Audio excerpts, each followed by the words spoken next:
World news के sponsor हैं स्वागत, अदरक, लहसुन और मसाले 100% प्योर एंड हाइजीनिक। अस्सलाम वालेकुम, आदाब। मैं हूं खलील फरहाद। हेडलाइंस के साथ शुरू करते हैं वर्ल्ड न्यूज़। दुनिया भर में ओमिक्रॉन के बढ़ते असर के दरमियान जर्मनी में लोगों का लॉकडाउन और दीगर कोरोना पाबंदियों के खिलाफ एहतजाज जारी। म्यूनिख में निकाले गए एहतजाजी मार्च में हजारों अफराद ने की शिरकत।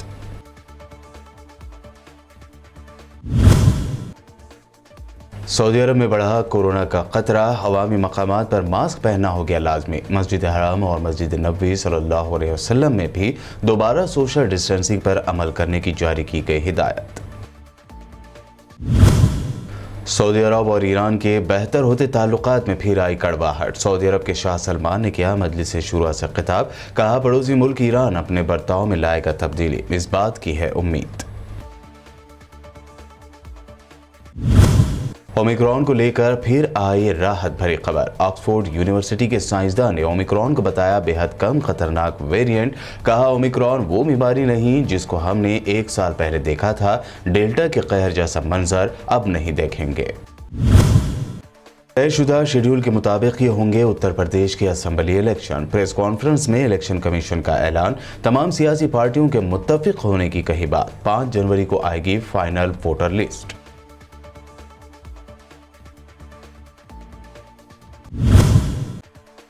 और गांधी जी को गाली देने के बाद गिरफ्तारी के डर से भागकर मध्य प्रदेश पहुंचा कालीचरण को छत्तीसगढ़ पुलिस ने किया गिरफ्तार। मोबाइल बंद करके खजुराहो में छुप गया था कालीचरण। जर्मनी में अवामी इज्तिमात पर पाबंदी के निफाज के बावजूद मौजूदा कोरोना पॉलिसी के मुखालिफिन ने गुज़िश्ता रात म्यूनिख में एहतजाजी मार्च किया।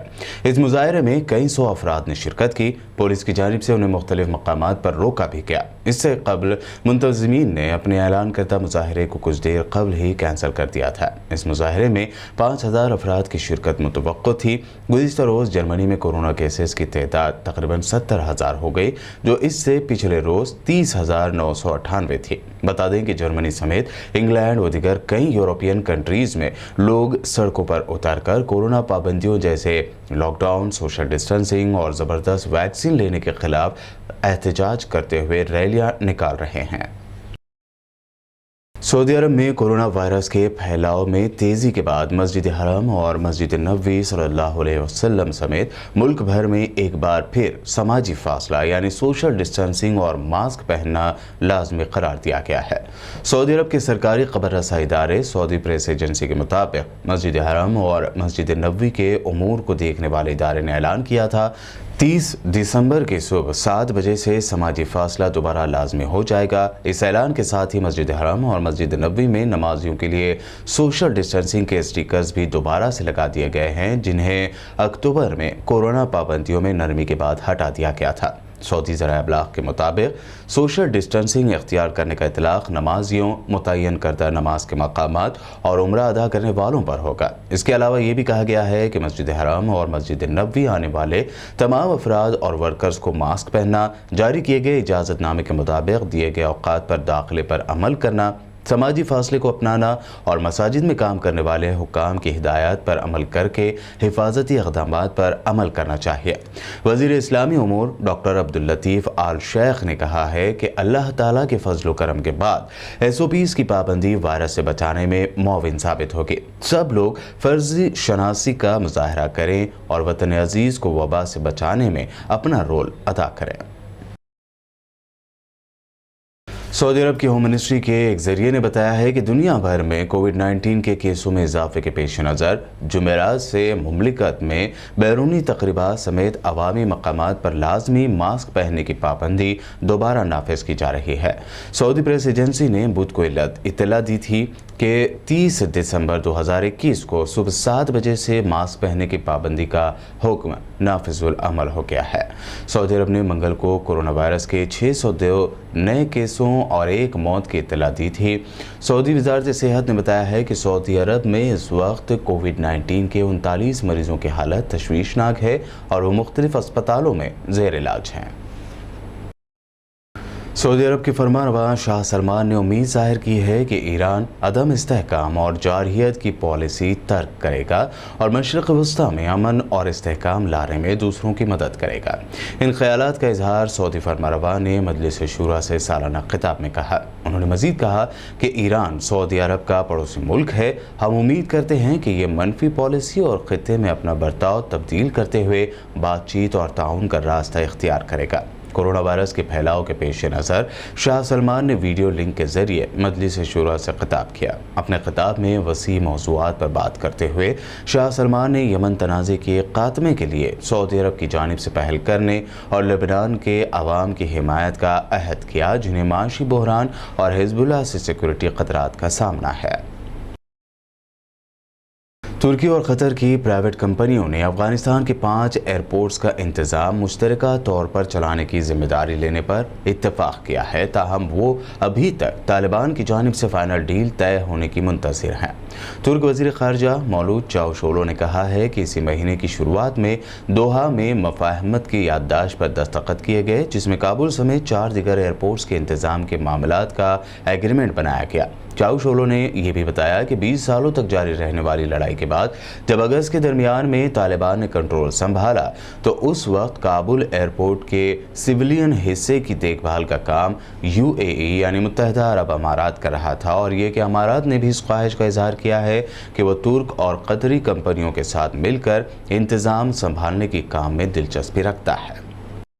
फ़लस्तीनी सदर महमूद अब्बास ने Israeli defence minister Benny Gantz से मुलाकात की है। मुलाकात के बाद गेंट्स ने सोशल मीडिया पर जारी अपने एक बयान में वाज़ेह किया कि दोनों शख्सियात के दरमियान सिक्योरिटी राब्ते को मज़ीद मजबूत बनाने पर बातचीत हुई। इसराइली सरकारी नशरियाती इदारे के मुताबिक इसराइली हुकूमत की तश्कील के बाद महमूद अब्बास और बेनी गेंट्स के दरमियान ये दूसरी मुलाकात है। 2 महीने पहले दोनों शख्सियात की रमल्ला में मुलाकात हुई थी। ये मुलाकात 2010 के बाद फ़लस्तीनी सदर की इसराइल के अंदर इसराइली वज़ीर दिफा के साथ पहली मुलाकात है। फ़लस्तीन अल-यौम की रिपोर्ट के मुताबिक इसराइली फ़ौजियों ने गज़ा की पट्टी के इलाके अल-फ़कारी में तोपों के गोले दागे, जिसके नतीजे में 3 फ़लस्तीनी किसान ज़ख्मी हुए, जिनमें से एक की हालत तशवीशनाक बताई जाती है। दूसरी जानिब सियोनी हुकूमत ने दावा किया कि हायल दीवार के करीब एक इसराइली के ज़ख्मी होने के बाद इसराइल के टैंकों ने हमास के ठिकानों पर गोलाबारी की। ये ऐसे वक्त में गोलाबारी हुई है जब फ़लस्तीनी अवाम नई सियोनी कॉलोनियों की तामीर के खिलाफ मुजाहरा कर रहे हैं। सियोनी हुकूमत आलमी बरादरी के मुतालबात पर तवज्जो दिए बगैर अमेरिका की हिमायत से सियोनी कॉलोनियों की तामीर का सिलसिला जारी रखे हुए है।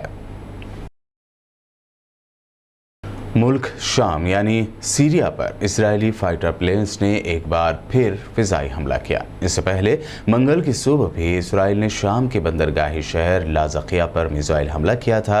शाम की सरकारी खबर रसाई एजेंसी साना की रिपोर्ट के मुताबिक शाम के एयर डिफेंस सिस्टम ने इसराइली मिसाइलों का डटकर मुकाबला किया। हमले में बंदरगाह पर रखे बड़ी तादाद में कंटेनर्स में आग लग गई है। इस हमले की वीडियो सोशल मीडिया पर वायरल हो रहे हैं।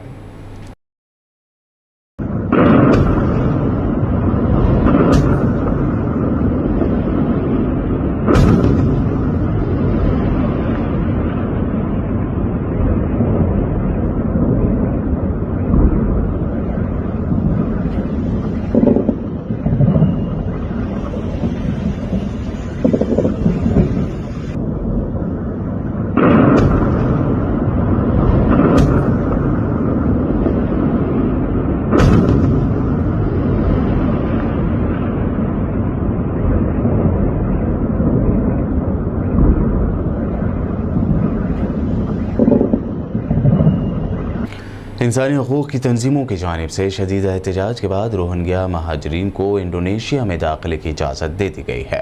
ये महाजरीन कई दिनों से एक कश्ती में आचे सूबे के साहिल पर मौजूद थे। इस कश्ती में तकरीबन 120 अफराद सवार हैं, जिनमें 51 बच्चे और 60 ख़वातीन शामिल हैं। इंडोनेशियाई हुक्काम के मुताबिक ये फैसला इंसानी हमदर्दी की वजूहात की बिना पर लिया गया है। ये कश्ती आचे सूबे से 50 समंदरी मील के फासले पर देखी गई थी और अब इसे साहिल पर लाया जाएगा। वर्ल्ड न्यूज़ में वक्त हुआ है एक शॉर्ट ब्रेक का। जल्द लौटेंगे और देखेंगे अहम नेशनल न्यूज़।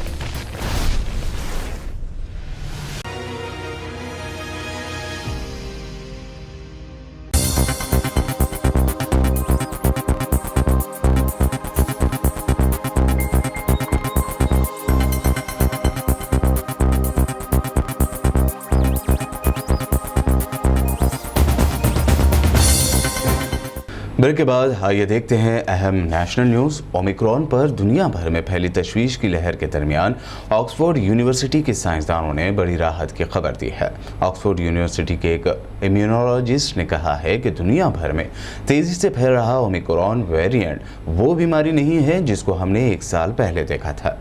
उन्होंने ओमिक्रॉन स्ट्रेन के हल्के यानी कम खतरनाक होने की खबरों की तस्दीक की है।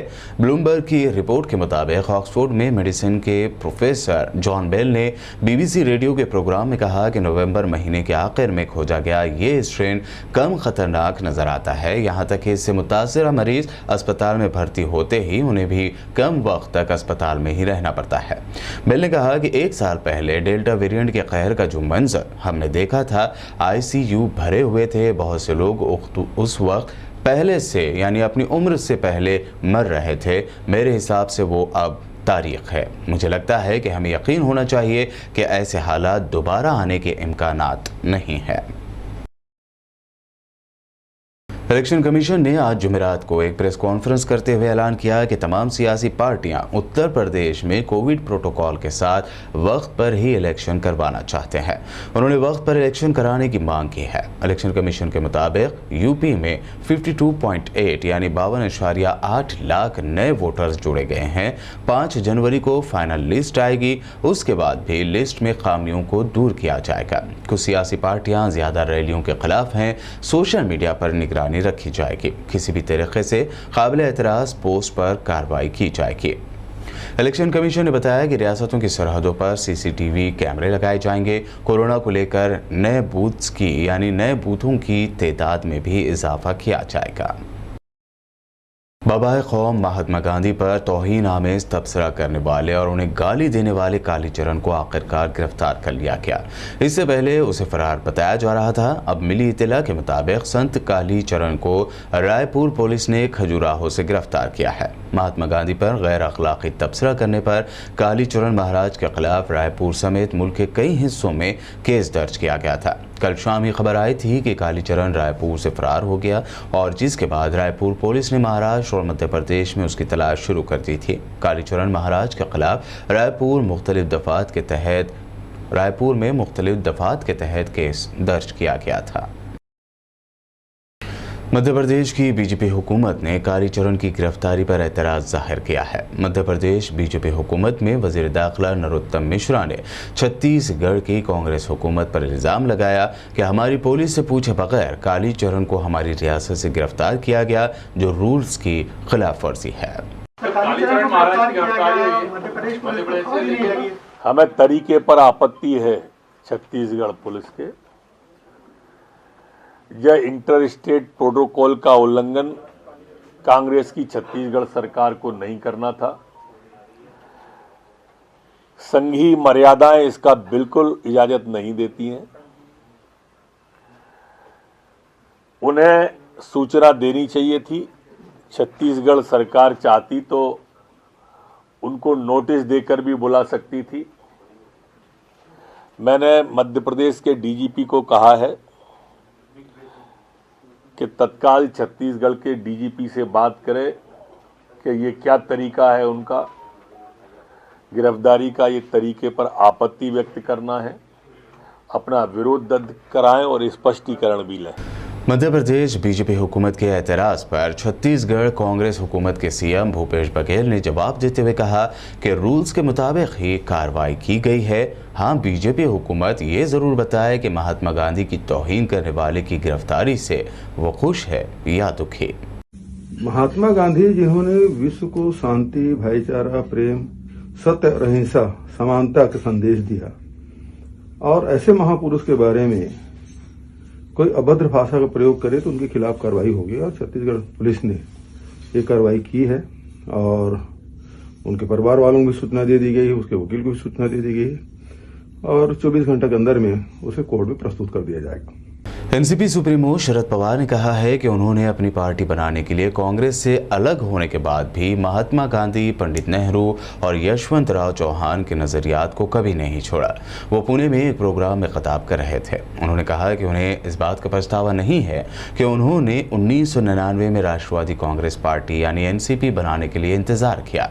उन्होंने कहा कि मैं साल 1958 में पुणे आया था। मेरे जैसे नौजवान गांधी, नेहरू और चौहान के ख्यालात और नज़रियात से इंस्पायर थे। कांग्रेस उस नज़रियात का अहम सोर्स थी और इसलिए कभी उससे दूर जाने के बारे में नहीं सोचा। शरद पवार ने कहा कि मुझे ये फैसला लेना पड़ा क्योंकि कांग्रेस ने मुझे 6 साल के लिए पार्टी से निकाल दिया था। उत्तराखंड के चंडीगढ़ के म्यूनिसिपल इलेक्शन में कामयाब होने वाले आम आदमी पार्टी के कारपोरेटर्स को अरविंद केजरीवाल ने आवाम के सामने हलफ दिलाया। इस तरह आवाम के सामने कारपोरेटर्स की हलफ बर्दारी का ये मंजर मुल्क में पहली मर्तबा देखा गया है। अब मैं एक आज पहली बार हो रहा है भारत के इतिहास में आप सबके सामने आप सबको हाजिर नाजिर मान के हमारे 14 के 14 एमसी मेरे साथ खड़े हैं, ये आपके सामने शपथ लेंगे। मैं इनको सबको शपथ दिलाऊंगा। मंजूर है? तो सबके पास आ गया ये कागज, ये अभी आपके सामने शपथ लेंगे। इसको साइन करा के इनके अपने अपने एरिया में सबके घर में भी बांट देंगे। तो सब लोग अपने अपने भगवान का नाम साथ में ले लेना। मैं बोलता जाऊंगा, आप मेरे पीछे पीछे सब लोग जोर से बोलना ताकि चंडीगढ़ के लोगों को सुनाई दे। जितने माइक हैं वो भी आप अपने साथ रख लो। मैं जोर से ईश्वर की कसम खाता हूं कि चंडीगढ़ के लोगों की तन, मन और धन से पूरी तरह सेवा करूंगा। जो विश्वास चंडीगढ़ के लोगों ने मुझ पे किया है उसे कभी टूटने नहीं दूंगा। मैं पूरी ईमानदारी से काम करूंगा।